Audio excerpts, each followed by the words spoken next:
Olá, pessoal. Quero hoje continuar minha análise sobre os números que eu coloquei relativamente ao comércio do Brasil com a Ucrânia, inclusive mostrando a Rússia, né?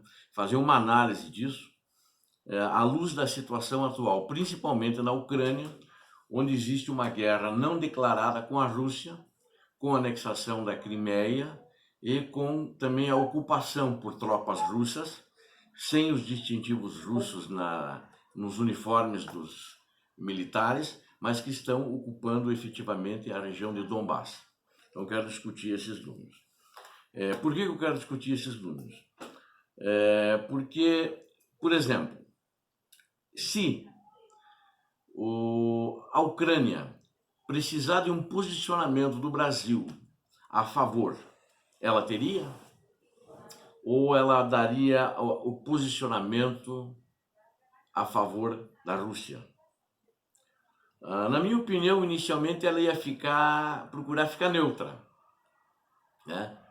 E talvez fosse uma boa posição. Mas se fosse exigido acho que talvez ela não ficasse com a Ucrânia, a despeito de termos uma comunidade aqui, uma colônia de mais de 1 milhão de descendentes de ucranianos.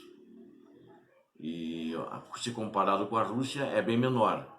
Talvez não chegue a 10% desse total dos descendentes de ucranianos. Mas por quê, né? Se nós analisarmos o nosso PIB, é 1 trilhão 860 bilhões. Dado para a gente, importante para a gente conhecer. O PIB da Ucrânia é 130 bilhões, veja a diferença amostra deles. E o PIB da Rússia é 1 bilhão 650, desculpem o erro, 1 trilhão 650 bilhões. Então, são dois gigantes que fazem comércio entre si, um pouco mais vultuoso, e a Ucrânia com PIB menor e também um comércio, em consequência, um comércio menor conosco, né? Um comércio que soma aí em torno das exportações deles 115, mais ou menos aí, 115 bilhões, milhões, 115 milhões ano. E a Rússia, em contrapartida, ela tem um comércio mais vultuoso conosco, né? Vocês lembram da planilha que eu apresentei? Está na casa de bilhões, de 3 bilhões, né? E sendo que apenas são 3 bilhões e 680, e 59% disso representa os insumos agrícolas para plantio das nossas safras, notadamente a ureia, né? Que tudo vem das minas, é a extração das minas russas. Então, e aí nós somos dependentes deles. Então, face a essa dependência desses produtos de insumos agrícolas, dificilmente a gente iria brigar, porque talvez a gente não tivesse imediatamente um fornecedor para suprir isso. Hoje nós temos isso todo ano, já há alguns anos que vem, eles importam para nós, ou seja, é um número muito considerável, né? Tanto que até agora, nos momentos, desde que a Rússia entrou na Crimeia, nós sempre ficamos neutros.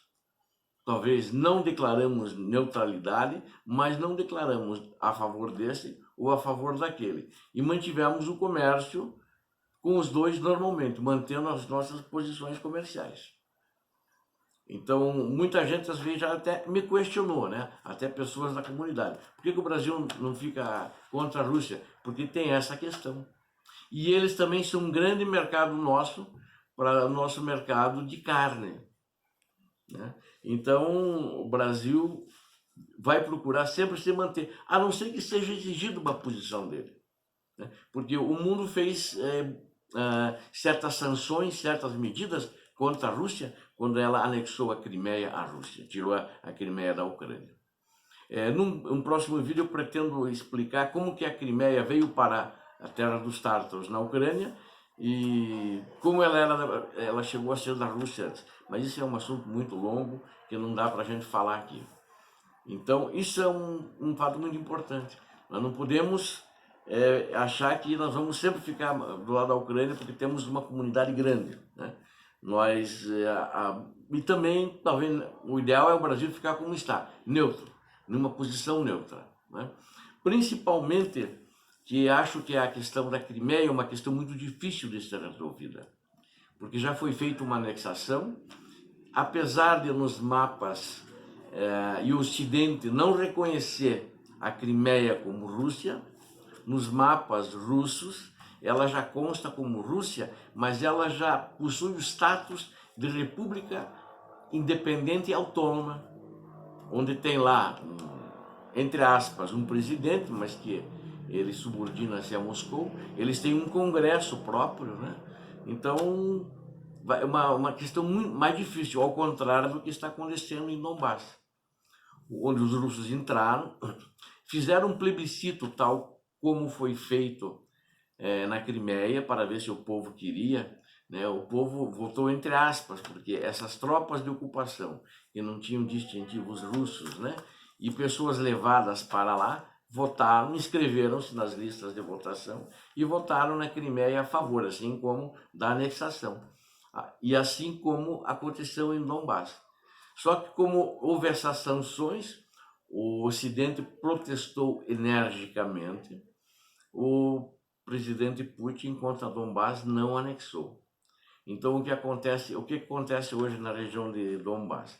A maioria da população da cidade de Donetsk e Luhansk, eles foram embora.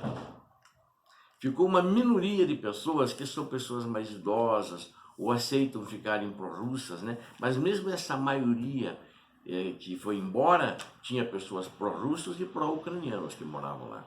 Os pró-russos foram embora para a Rússia, pedir asilo, imigraram, né?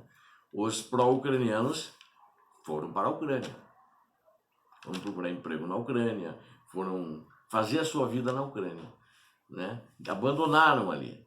E hoje é uma volta muito difícil, porque continua uma situação conflagrada. Como um exemplo, né?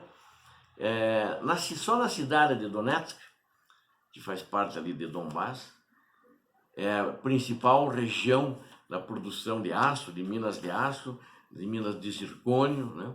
E moravam 1 milhão de habitantes, guardadas as devidas proporções, né, por causa do tamanho, mas ela representava para a Ucrânia o que São Paulo representa para o Brasil, né, em termos de motor econômico, por causa do aço e de outros minerais que ali tem, dessa produção.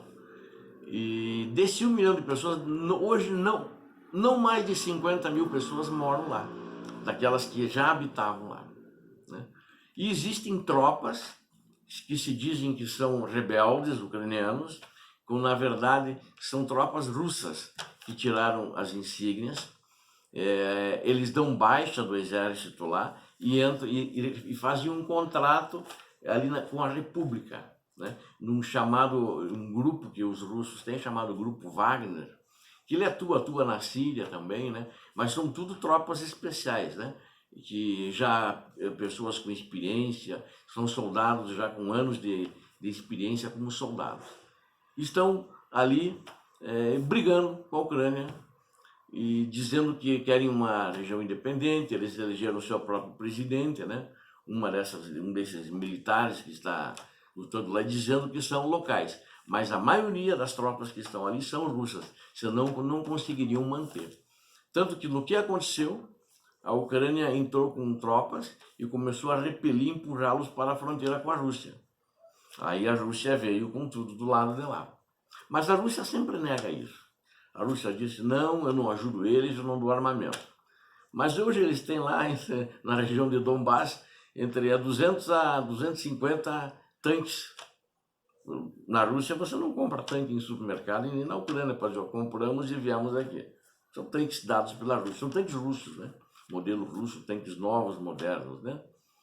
Como aqueles mísseis que derrubaram o avião da Malaysia Airlines, e isso compra-se em supermercado? Não, era um produto russo, né?